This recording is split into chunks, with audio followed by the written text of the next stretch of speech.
بله سلام علیکم، بفرمایید. سلام آقای انصاری، خسته نباشید. سلامت بشید بیننده عزیز. خودتون رو معرفی کنید، از کجا زنگ میزنید؟ من علی هستم، از ایران مزاحم میشم. آقا علی از ایران، بفرمایید برادر عزیز. آقای انصاری، این آقا عبدالله از اهواز بار اولین بار و آخرین بارش نیست که اینجوری دروغ میگه. بله میدونید چرا؟ دارم بهت بگم، توضیح بدم، دلیل دارم. بفرمایید. اون موقعی که مولانا عبدالحمید رفته بود تو تهران، اجازه جماعت نداده بودن، بله همون شب BBC برنامه ترکیب داد که به نام اهل سنت که جلوگیری شده از امام جمعه عبدالحمید در تهران. درست. بعد این آقای عبدالله از اهواز زنگ زد به اسم اهل سنت.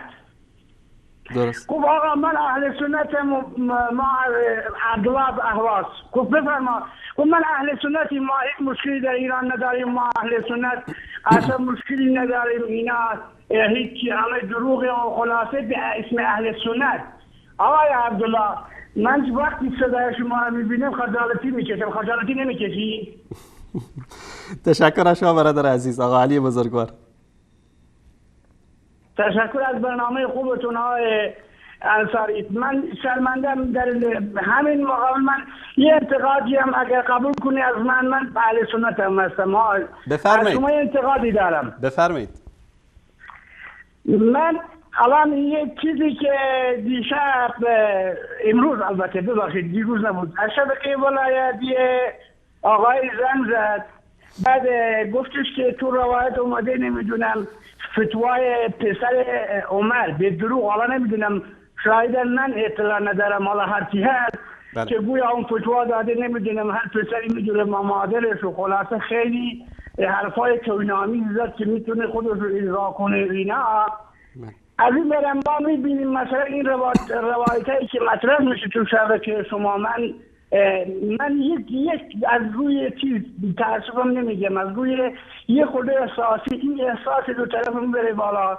من از دوستان شیعه خواهش میکنم این جور کلمات رو به زبون نیارن و از اهل سنت معصومه هم کلی شبکه اهل سنت هم یه تقاضایی دارم، بالاخره چیزی که زیاد حساسیت برانگیزه اگر گویم باشه، خواهشی برادرانه دارم اینو زیاد میتونیم مطرح نکنیم، چون این باعث میشه ماها اونایی که تو ایران نشستن حتی از شیعه یا اهل سنت به نحوی اگر به هر شهری برن از همدیگه نفرین داشته باشن. ما همه رو به قرآن به سنت دعوت میکنیم، انشاءالله که اون راهی که امام حسین، امام علی، فاطمه زهرا رضوان الله تعالی علیه، این عزیزانی که خاک پایشون یعنی گردی از رو چشمای من خودم، خانوادم، حتی تمام وجودم فدای این عزیزان، تو به خدا بیاییم از اون راه بریم، نه آقای عبدالله، نه اینجوری که شما دارید میرید. خیلی تشکر از برنامه خوبتون. تشکر از شما برادر عزیز. تشکر از شما، خدا نگهدارتون.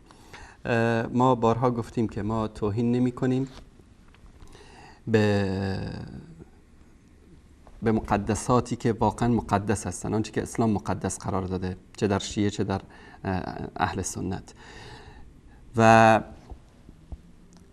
در طول مدت کارمون در این شبکه ما گاهی به اهل بیت رسول اکرم صلی الله علیه و سلم کوچکترین توهینی در این شبکه صورت نگرفته، زیرا نه به خاطر شیعه، نه به خاطر تقیه، نه به خاطر وحدت، لعنت خدا و ملائکه و همه جن و انس بر اون وحدتی که بر اساس توهین به ام المؤمنین عایشه باشه. ما این گفتیم، تقیه هم نداریم. هر کسی که به مادر ما عایشه صدیقه توهین میکنه، مثل خمینی که در کتابش میگه که عایشه و طلحه و زبیر از خوکها و سگها هم نجسترند، این انسان در نزد ما خمینی باشه، خامنه‌ای باشه، سیستانی باشه، مکارم شیرازی باشه، قزوینی باشه، از خوک و خرس نجستر هستن. ما تقیه نداریم در دینمون و نه باهاشون وحدت داریم و نه وحدت خواهیم کرد. هر کسی که میخواد باشه. وحدت بر اساس قرآن و سنت، هر کی میخواد باش وحدت داریم بر اساس قرآن و سنت. اما این که ما از عرض و ناموس پیامبر صلی الله علیه وسلم دفاع نکنیم در مقابل کسایی که توهین میکنن، نه والله. تا یک قطره خون در بدن داریم دفاع خواهیم کرد و هرگز با کسانی که به اصحاب پیامبر و به اهل بیت پیامبر و به همسران پیامبر توهین میکنن وحدت نکردیم، نخواهیم کرد. و لعنت خدا و ملائکه و همه جن و انس بر کسی که به خاطر وحدت از این توهین ها و اهانت هایی که به همسران پیامبر میشه چشم پوشی میکنه. نمیخوایم این گونه وحدت رو، هرگز این گونه وحدت رو، ما نیازی نداریم به این وحدت. کسی که وضعیت عایشه تو ببینید، همین آقا منصور، نه آقا این حرفا رو نزن، شما اینجا خانواده نشستن. تا اگر غیرت داشته باشی برای خانواده خودت، باید میلیون مرتبه بیشتر از اون غیرت داشته باشی برای همسر پیامبر. چطور میگی که این، یعنی اون برداشت تصور ذهن کثیف آخوندی رو در مورد همسر پیامبر میکنی؟ یک روایت گفتم بیار که حضرت عایشه رضای کبیر کرده باشه، بیار یک روایت. پریدی به شاخه دیگه، اصلا موضوع تعریف قرآن بود. ثانیاً یک روایت بیار که این رضای کبیری که بهش فتوا میدادن مستقیما از یک پستان زن صورت میگرفته. نیاوردی روایت. 17,000 آیت بوده قرآنی که شما بهش اعتقاد دارید، علمای شما بهش اعتقاد داره، بیارید 10,000 خورده ای از این آیات رو که کجاست؟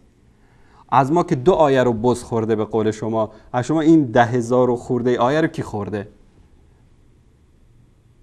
این همه این علف خورایی که بودن در تاریخ رافضه‌گری، اینا آمدن به جای علف این آیات قرآن رو خوردن، 10,000 خورده ای آیه رو خوردن. یعنی من تعجب میکنم از کسانی که مدعی وحدت هستن و بعد به مقدسترین مقدسات ما توهین میکنن، بعد میگن که بیاید ما با هم دیگه وحدت داشته باشیم.